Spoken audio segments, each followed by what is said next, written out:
नमस्कार दोस्तों, stock market studies में फिर से एक बार आपको बहुत बहुत स्वागत है।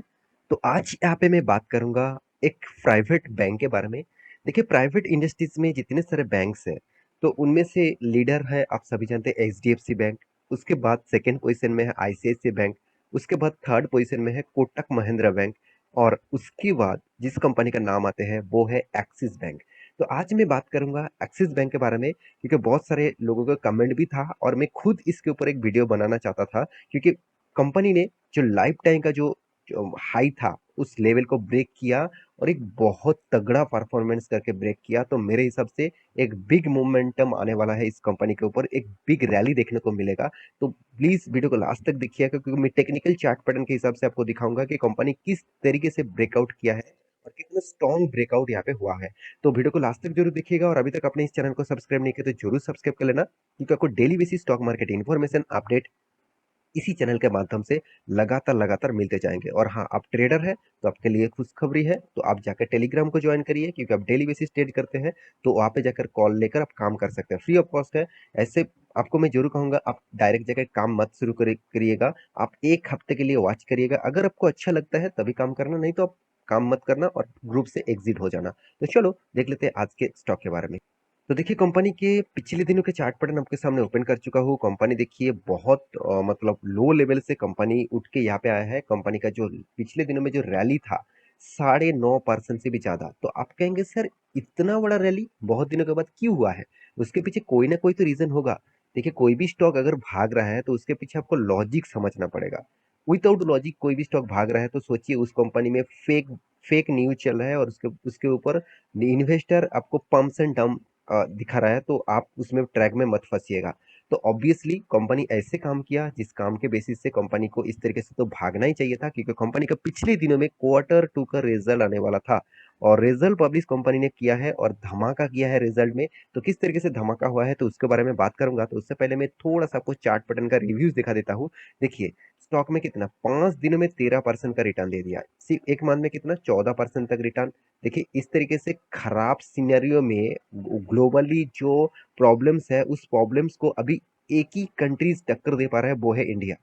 इंडिया का स्टॉक मार्केट अभी तक उतना नहीं गिरे जो बाकी कंट्रीज के स्टॉक मार्केट गिर चुके हैं। आप बोल सकते हैं US market, Japanese market, UK market, साथ ही साथ चाइनीज मार्केट, तो हर कोई मार्केट को देख लेना। जिस तरीके से गिरावट हो रहा है ना, तो उससे कई गुना ज्यादा यहाँ भी स्टेबिलिटी स्ट्रॉन्ग देखने को मिला है। मतलब इंडियन मार्केट में आप सभी जानते हैं सेंसेक्स और निफ्टी कितने ज्यादा गिर गए थे, तो निफ्टी आज फिर से 18,000 लेवल तक, मतलब 17,700 लेवल के ऊपर यहाँ पे ट्रेड कर रहा है। तो सोचिए कंपनी फिर से 18,000 तक क्रॉस करेगा और नया हाई बनाने का कोशिश जरूर करेगा। तो अभी इसीलिए पॉसिबिलिटी हो रहा है, क्योंकि बाकी कंपनी अच्छा खासा काम कर रहा है। देखिए, निफ्टी के अंदर, सेंसेक्स के अंदर जितने सारे कंपनी से वो अच्छा करेगा, मतलब वो ही तभी तो इंडेक्स बढ़ेगा, तभी तो देश आगे बढ़ेगा। तो अब 6 मंथ के चार्ट पैटर्न दिखा दो तो 15% तक रिटर्न कंपनी दे चुके हैं। तो एक साल में कंपनी तो 10% तक रिटर्न दिया। आप कहेंगे सर सिर्फ 10%, तो 5 दिन में तो उससे ज्यादा दिया। ऐसे देखिए, आप मत कैलकुलेट करना, क्योंकि यहाँ पे आपको ये चीज देखना है कि कंपनी का स्ट्रेंथ क्या है। 5 साल में देखा जाए तो कंपनी आपको 86% तक रिटर्न दिया। उतना खास रिटर्न नहीं है, फिर भी कोविड के सिचुएशन में जो कंपनी का प्राइस करीबन 300 रुपीज के आसपास था, आज वो 900 के ऊपर चला था। इसका मतलब कोविड के बाद जितने सारे लोगों ने निवेश करके रखे थे, आज का फंड उसका करीबन 3 गुना हो गया। तो अभी जो चीज आपको दिखाऊंगा कंपनी का लाइफ टाइम का हिस्ट्री देखा जाए तो कंपनी 26,000% का रिटर्न दिया। देखिए कितना शानदार रैली। हाँ, आप कहेंगे सर कंपनी में इतना वोलेटिलिटी क्यों है? देखिए, इस कंपनी में हमेशा वोलेटिलिटी आपको देखने को मिलता है। जब गिरते हैं 30-40% तक गिर जाता है, तो फिर से वो उसको रिकवरी करते हैं, फिर से वो हायर हाई बनाते चला जा रहा है। देखिए, यहाँ पे जो चार्ट पैटर्न आपको देखने को मिला है, इसको बोलते हैं higher higher high. Higher high मतलब अ, म- तो हाई बनाते चले जा रहे हैं, और कंपनी लाइफ टाइम हाई को भी ब्रेक कर चुके हैं। तो उसी के चार्ट पैटर्न में लास्ट में दिखाऊंगा, तो लास्ट तक बने रहिएगा। तो चलो सबसे पहले कंपनी का रिजल्ट आपको दिखा देता हूं, जिसके कारण स्टॉक में एक दिन में 10% तक तेजी देखने को मिला। तो रिजल्ट के ऊपर आ चुका हूँ। यहाँ पे जो रिजल्ट है वो एक्सिस बैंक ऑफ, मतलब एक्सिस बैंक लिमिटेड के बारे में बात किया जा रहा है। तो ये जो रिजल्ट है वो लाखों में है। तो फर्स्ट कॉलम में यहाँ पे इस बार का रिजल्ट, सेकंड कॉलम में पिछले क्वार्टर का रिजल्ट, मतलब Q1 का रिजल्ट, और पिछले थर्ड कॉलम में आपको क्वार्टर 2 का रिजल्ट देखने को मिलेगा। तो रिजल्ट के बारे में यहाँ पे बात करूँ तो टोटल जो रिजल्ट यहाँ पे आया, तो देखिए कंपनी की जो इनकम है वो इंटरेस्ट इनकम से जो कंपनी का टोटल इनकम यहाँ पे जनरेट हुआ वो आप देखेंगे तो टोटल यहाँ पे देखिए कंपनी का इनकम कहाँ से जनरेट होता है, इंटरेस्ट से, क्योंकि लोग कंपनी बैंक लोन बांटते हैं तो उससे जो इंटरेस्ट आते हैं उसी से इनकम होते हैं, साथ ही साथ अदर्स इनकम भी होते हैं, कुछ डिस्काउंट, कुछ बिल्स का इनकम होते हैं, कुछ इन्वेस्टमेंट का इनकम होते हैं। तो सारे इनकम्स को जोड़कर टोटल इनकम के बारे में बात करूँ तो टोटल इनकम कितना हुआ, 24, सॉरी यहाँ पे लाखों में है तो मैं एक बार कन्वर्ट आपको कर दूं, तो टोटल यहाँ पे जो फिगर देखने को मिला 24,18,000। तो पिछले बार कितना था, 21,72,000। पिछले सालों में कितना था, पिछले सालों में था 20,13,000। इसका मतलब पिछले सालों में भी बहुत शानदार ग्रोथ हुआ और पिछले क्वार्टर के तुलना से भी बहुत शानदार रैली देखने को मिला। तो यही एक कारण, सिर्फ यही एक कारण नहीं है जिसके कारण स्टॉक में इतना शानदार रैली देखने को मिला।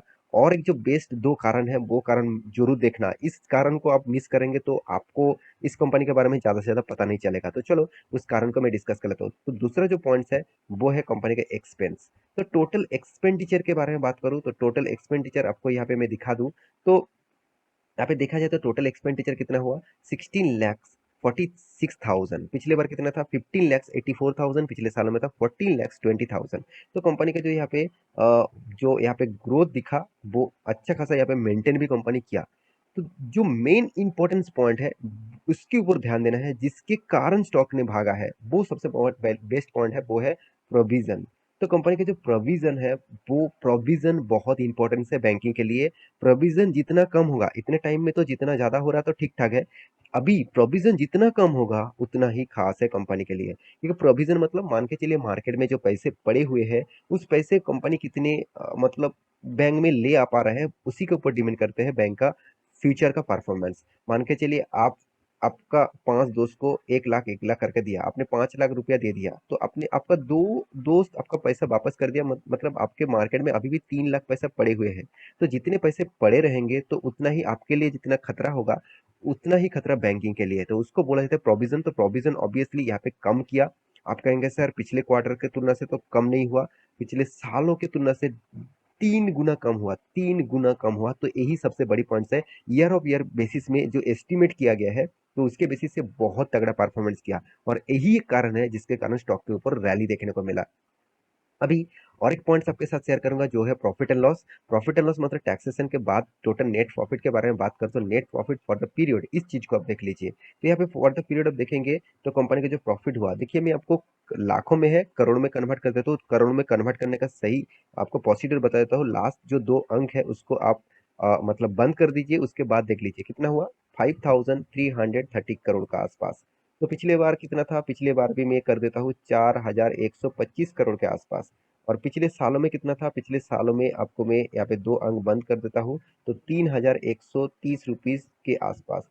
तो कंपनी का जो स्ट्रेंथ है, कंपनी का जो प्रॉफिट हुआ है वो आप देख सकते हैं। इतना शानदार प्रॉफिट, एक्सपेंस कम, इनकम ज्यादा, साथ ही साथ प्रोविजन कम। तो इतने सारे पॉइंट्स अगर पॉजिटिव रहेगा तो 10% क्यों नहीं भागेंगे, क्यों नहीं लोग निवेश करना चाहेंगे। तो यही लिए मैं आपको बता रहा था कि कोई भी कंपनी भाग रहा है तो उसके पीछे लॉजिक समझना पड़ेगा। तो विदाउट लॉजिक कोई भी कंपनी को वो निवेश कर रहे हैं तो आप गलत दिशा में जा रहा है। देखिए मेरे खुद के ओपिनियन के हिसाब से आपको बता रहा हूँ, क्योंकि देखिए मेरे इतने दिनों के मार्केट के एक्सपीरियंस के हिसाब से आपको बता रहा हूँ। आप मेरे से भी ज्यादा एक्सपीरियंस लोग हो सकते हैं, तो आपके पास और भी ज्यादा नॉलेज हो सकता है। तो आप उस नॉलेज के बेसिस से काम करिए। और हाँ, मुझसे आपको कुछ सीखने को मिले तो प्लीज मुझे एक लाइक जरूर कर दीजिएगा।